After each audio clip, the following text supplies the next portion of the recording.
Hello, welcome to PODnas. This is a sports show brought to you through a Cajun lens. I'm Daniel Hawks. This is Jarrett Roser. Today, we're going to go through our 5 takeaways from the first games of the NBA playoffs, all the game one action that just happened. Jarrett, how you doing today?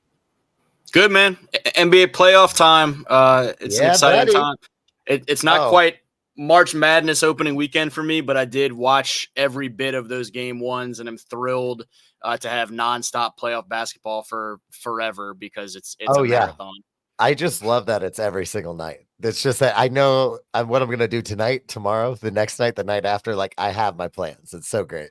Yeah, that Wednesday in the middle of the play-in games was a little bit confusing. I texted you, and we were both on the same page of just we thought we had basketball every night, and so it was like the John Travolta meme I of like looking around, like, wait, hold on. I looked like a big old D-bag to my friends at work because I was like, "We have a game tonight." They were like, "We don't." I was like, There's a game. It's Thursday night." Then I looked and saw immediately that was Friday. I was like, "Hey guys, I might have made a mistake. There's no game going on." So, but it's life. What I kind of do. I make mistakes a lot. So, today we're going to be going through our 5 takeaways from the NBA playoffs, the things that we kind of like. Jared and I kind of talked right before this, and it's kind of the stuff that we think was the most fun from this past couple days. So, number 5 is going to be just the TNT crew is still like top tier entertainment. Like that halftime show and those guys together it's just like I remember every single because usually I'm working Thursday nights. I don't get to sit down and watch them. Um, just getting to like listen to them last night, just goof around while giving analysis. It's the best thing on TV. Look, yeah, that's exactly what I was about to say. People argue about it, was The Sopranos the greatest television show or The Wire, break like any number of shows inside the NBA is the greatest show on television for decades now.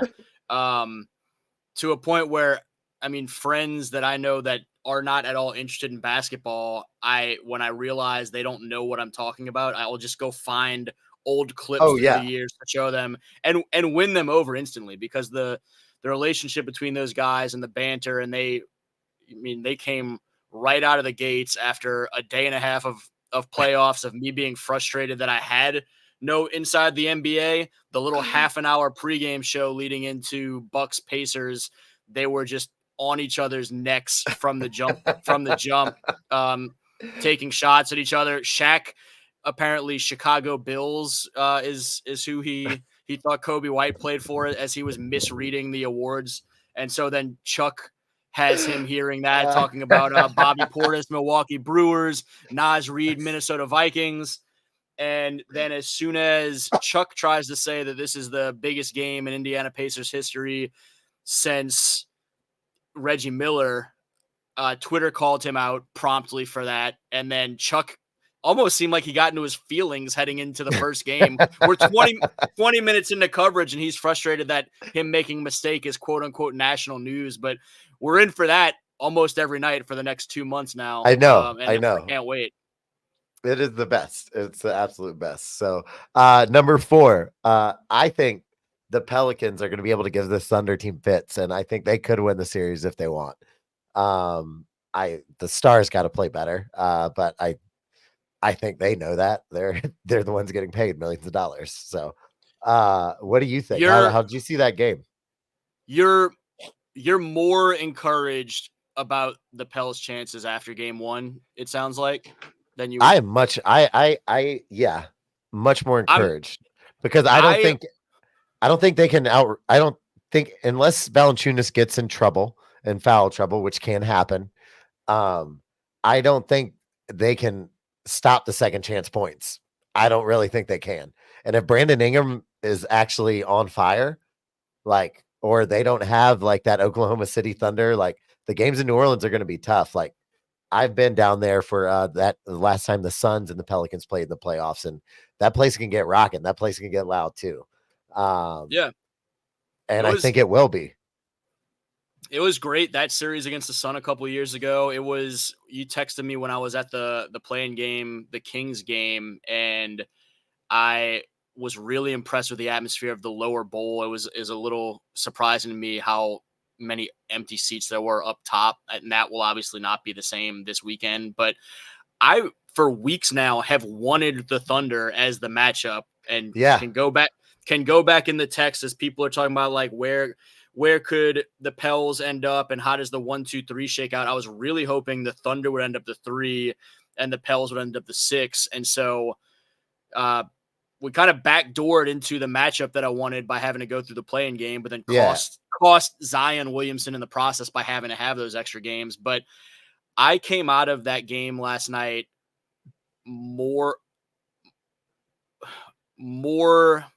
disappointed and feeling like if you're an 8 seed and you go up there and you have that chance and you don't capitalize, that, you know, that was one that you ultimately need a win as the lower seed going on the road. Yeah. And to watch, thank God they got second chance opportunities, because they don't do a great job running consistent offense. They come out of the gates kicking the ball around and turning it over left and right. And then down the stretch, you give up a 6-0 run and have just from sloppy play, like six straight scoreless possessions, 4 turnovers, and then you're just jacking up one missed 3 after another for a while. And then on the final possession, obviously, it's just we're gonna ISO a 34-year-old CJ McCollum at the top of the key, and that's our best shot at the end of a playoff game. And so I mean, I texted you like, get me an effing point guard when that game ended. Absolutely. Swear jar. We're implementing a swear jar moving forward. I have a dirty mouth, and so we're implementing a swear jar. There's $1. We'll find something cool. Maybe it's just as maybe I just pay Jarrett. I pay Louisiana versus all y'all. That's what'll happen. That'll sounds go cool to me. All directly. Number 3 is Dame time. That was great. That was so wonderful. I'll let you take over on this. So, hey, you want to talk about encouraged? I was really worried that the Bucks were not going to get past the Pacers. Was very pleased early on to see them actually match up a little bit better athletically than I thought they were going to in this series. And then Dame turns back the clock to Dame time of years ago at 35 first half points. And so I am starting to slowly build myself into a false sense of optimism that they can give the Celtics a run potentially in the conference finals, should they get there. But then he goes scoreless in the second half. And I'm starting to wonder if we're about to look at a Dame Lillard playoff similar to James Harden a year ago, where he's got a game in him here. But then you're not going to get a whole lot for another game or two. And then he's going to have his moments where he has great games and then be a little bit of a letdown. We'll see. We'll see, man. I'll tell you, I was encouraged, even though I know, the second half not scoring. Usually but he was more than 0. I felt like he was really getting some people involved though. I felt like he really did a good job of like getting Middleton involved, like Connaughton, like Lopez. I don't know how I forgot his name, but I felt like he did a good job just getting other people involved, even if like maybe the shot wasn't there, or like just went cold, whatever it may be. So I definitely went from, can the Bucks actually beat the Pacers if they don't have Giannis until late in the series, to that Bucks and Knicks second round series should be a lot of fun. Yeah. And when's Giannis back? Giannis is back at some point, right? Yeah. I think they're looking at potentially like a reevaluation, similar timeline to Zion in terms of once you get to around game 4, game 5, except for Giannis has a history of being not just the Greek freak, but a freak in terms of how quickly he returns to action. And so I won't be surprised if we see Giannis by game 3, game 4, whereas Zion, I think you're actually getting a reevaluation before game 5 to tell you, okay, it's going to be another X amount of time before you potentially see him. Well, we shall see. All right. Number 4 is going to be from this Wolves Sun game. And couple of things. First off, our LSU boy Naz Reid had one of the sickest layups. He literally steals the ball, goes against Eric Gordon and Bradley Beal. And what was the quote that we found online? I think somebody tweeted something along the lines of Eric Gordon and Bradley Beal just found out why we call Naz Reid Big Jelly was the takeaway from that. Yeah, he comes in with a little oopsie He, daisy, like a full he reverse had, after just putting yeah, everyone in the shaker. It was freaking nice. I almost said it again, but I didn't. there you go. He had EG all kinds of confused on that one for sure. It was great. It was great. I Good to also see the love LSU Ant. guys doing well. Yeah, I love to see Ant going at KD too, like yelling back at him or yelling at him, you know. And I'm really interested to see how that Suns team responds. I think that's going to be one of the most fun matchups. Ant has swiftly become one of my favorite players in the entire league. Yeah. And for a guy that is not from Louisiana and played at another SEC school and plays for a team that I don't really have a lot of ill will towards, but don't really generally care about, for me to be feeling as fanatical about Anthony Edwards right now is quite a feat for him. He's a hell of a young basketball player and an awful lot of fun with everything that he does. So yeah, cool to see Absolutely. him go at one of the greats. Yeah. And number 5 is going to go right into that. I love how chippy it's been. The chippiness and the pettiness and the playoff basketball is back. And that's what we're here for. That's what I want to see. That's my favorite thing in the new NBA playoffs. This goes up to a different level.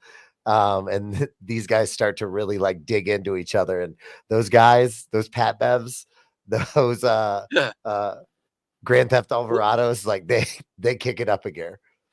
It's crazy because you expect by the time you get to like a game 3, game 4, deep into a series, people are not going to like each other and be pretty pissed off. But like the play-in games were kind of chippy. And then the first game 1, the Cavs and Magic, they're like 2 minutes into the second quarter and in each other's faces. And it seemed like every single game there was a moment where whether they're already that pissed at each other or that somebody's trying to set a tone, and it just rolled all the way through. During the Mavs Clippers game, I texted a friend in Dallas and asked over under which game before they actually get into a legitimate altercation. And I'm expecting it to get really interesting in most of these series by the time we get, midway through a series, if that's the starting point. Hey, I absolutely am here for it. I thought that the Pelican Thunder game, I was literally on my couch last night, just like this is gonna get chippy early. They're gonna get in a Yeah. fight. Like I would go, yeah, maybe game 2. Game 3 definitely, but maybe game 2. So Yeah. I'm As excited much for as it. as much as we talked about through the years of how different things are now and people are, theoretically too buddy and whatnot compared to what we grew up with in the 90s, it was little shades of throwback energy. And so if that's where we're starting again, what Let's lies do ahead. it. I'm here for it. I'm here for it. So that's our top 5 takeaways. Thank y'all for listening. Before we get out of here, I'm going to do some quick predictions. Jarrett, who do you have for the rest of? Who do you have as your finals? We won't go Yeah, champion. I still, I put in a bet and hopefully I stay right and it fares well for my DraftKings. But I just feel like the Celtics and Nuggets are the 2 teams that I trust the most. I know, there's been some questions of the Celtics in recent years and can they finally get over the hump? They should have beaten the Warriors a couple years ago in the finals, but couldn't get it done. They end up losing disappointingly to the Heat last year, but I think this is such a down year of contenders in the East. I don't know who's going to get them. And then the West is much stronger, but in terms of late game execution against some young competitors, I think the Nuggets are just the team that I trust to come out of clutch games more consistently than anyone else involved. And a lot of times this time of year, who suffers a major star injury ends up being such a determining factor and who comes out of each conference. And we see major stars already absent for most of the other teams, and Denver and Boston are 2 of the healthier teams so far. And so far that fortune has fallen in their favor. And obviously it's a long haul, but so far so good for them. Yo, I'm going Clippers Bucks. Let's go. I don't need an explanation. We don't have time for one. That's it. Yo, thank you guys so much for listening. We're gonna throw all our social and any information on the Louisiana versus all y'all feed. Say goodbye, Jared. Bye, Jarrett. Oh, PODnas out.